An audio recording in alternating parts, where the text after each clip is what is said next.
Well, this came out of nowhere. I was not expecting to hit a front squat PR after the night and the morning I had. You know, yesterday I did the 240 deadlift. I don't know when the last time I deadlifted, but that 240 moved all right, on camera at least, but it really wore me out. Slept like a log. I woke up still feeling tired, and when you wake up feeling tired, you know that you're tired. You've just slept 10 hours and you wake up and you're still feeling tired, something is wrong.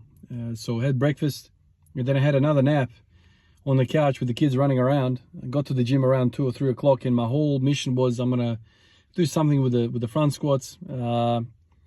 Hit it for some sort of a single. I don't want to do any volume. I don't want to do any heavy weights. I'm not feeling it. And then I'll do some back work. I wanted to kind of do some sort of machine, you know, chest supported machine for the upper back. And then I walk in, and the first person that I see is Booney. James is he's an old teammate of mine. Basketball days. James and I have had awesome memories, man, together. I hadn't seen him for quite a while. Bumped into him, and for the next 30 to 45 minutes we were chopping it up, talking, reminiscing about the past. And to be honest, that really put me in a really good mood. And I don't know what it did, man, but it kind of woke me up, and I started feeling fresh and excited. And it was something really cool to kind of reminisce about the past, about being, you know, 16, 17, 18, 19, 20, you know, all the things that we got up to with the basketball days and going out. And it was just a really cool vibe. He kind of stuck around, you know, while I was stretching and working out and whatnot. And very, very soon after me touching the bar, I realized that today was, number one, a good mobility day. Number two, I felt quite strong, which is contrary to what I was feeling in the morning. In the morning, I was feeling crap. After the deadlift session yesterday, I was expecting today is going to be just, let's just sit on a machine somewhere, get a good pump in the back and go home. But Booney was there, and the girl you see there, her name's Ellie. I just met Ellie. It works at the gym. She helped me out. I felt like I had a team supporting me. You know, they were loading the bar, and it was really, really cool. And I got to 140, and I felt, wow, man, like I'm really feeling solid in my upper back. Got to 160, 170. When I hit 170, I was like, man, I could do something today. I could do something today. I had a chat to the guys. I said, look, 182 and a half is my best squat, front squat. Maybe I can go for 185. I hit 170. I didn't want to go to 180 because I thought I had something in me. So we loaded the bar to 185. It got moved quite well, I thought. You know, the feeling that I had today, unracking the front squat, screamed a few things to me. Number one, only like 2 days worth of doing something for my upper back already, I've hit a front squat PR. Already. That's the first thing. The second thing is, these damn good mornings, man, they are making me feel strong. And today is a representation that it's not just a feeling, it's actually me actually being strong. So I know it's weird, and I'll keep repeating myself until the cows come home. The front squat is a back exercise. For guys like me and my leverages, some of you guys have said, not for me, man, not for me, because some of you guys have shorter legs, longer torso. And for you, verticality in the front squat is not even a thing. It just happens. It's natural. For me, though, and many guys out there like me who have a short torso and longer legs, it's very difficult to kind of fall down and squat, you know, without having a forward lean.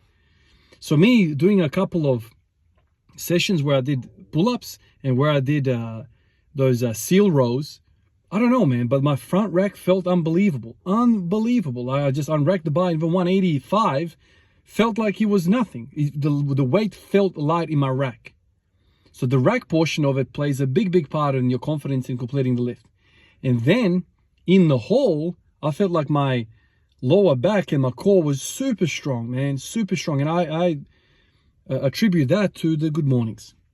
So all of the front squat success that I felt today, I feel like is a result of my recent posterior chain work, or just posterior body work.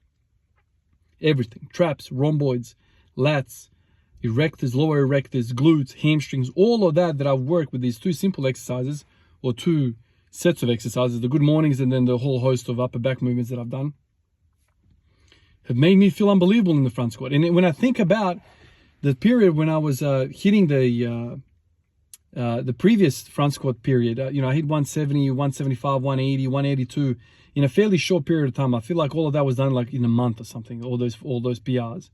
And around that time, I remember I also had periods where I was experimenting with barbell rows.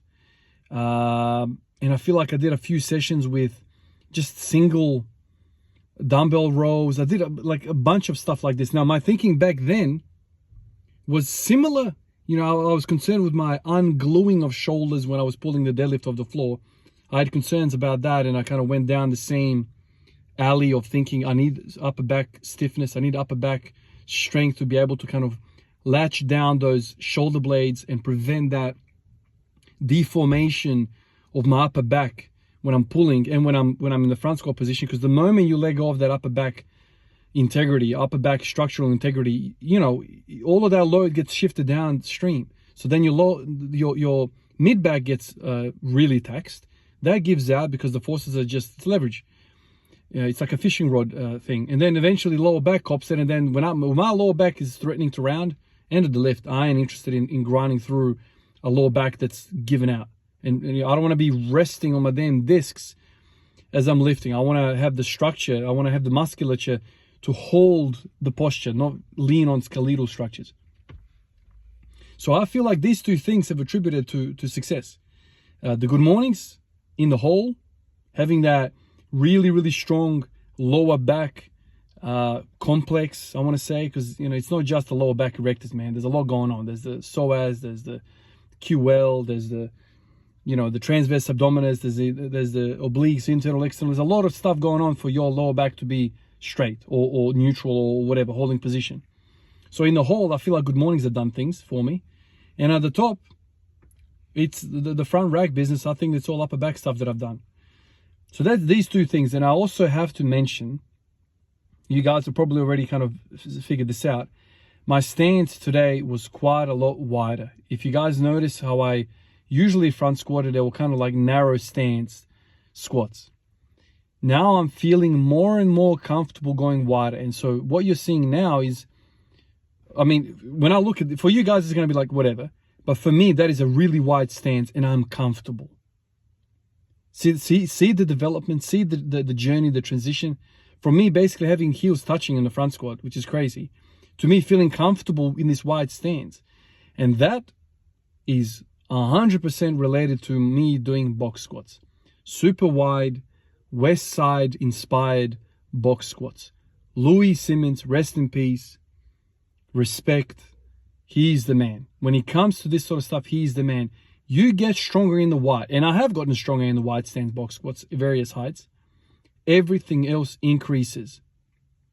Let me repeat that again. This is a gold nugget of information. This is crucial. A wide stance squat will carry over to a narrow stance squat. But the opposite is not true. Getting strong in the narrow is not going to do anything for your wide. I am an example. Look at me as an example. I've spent God knows how many years squatting narrow. And it seemed like I was getting narrower and narrower and narrower. I got nothing in wide. Even though I can squat 212.5 in the back squat, you get me to have a outside shoulder width a stance, and I'm crumbling. I've got hip impingement. I've got pains. I don't know what I'm using. My knees are buckling in. I'm bending over. Everything's falling apart. So for whatever structures are involved in you having a wide stance, whatever those structures are also involved in your narrow. So moving forward, what are we thinking of what I'm going to do? Exactly what I just stressed here. Upper back work, various different angles. I'm going to try and go to the gym as much as possible. Today I did those, whatever you want to call them. I don't know what the thing is called. I don't even know what to put it. I think it said MTC or something like that. Machine. I don't know. I'm gonna just call it a cable low pulley row or something like that. A low handle row or underhand. I'll figure something out to put in the book. Seal rows. There's also that, I don't know the names of any of these machines. The lever, the one lever where you stand up, it's also chest supported and you're pulling it. It's kind of like a lever instead of a cable. I want to do that. I want to do seal rows. I want to do lots of different things, but I do want to stay away from barbell rows because barbell rows cannot coexist in the same program as freaking super heavy, maxed out good mornings. Good mornings take up a lot of real estate in the recovery kingdom.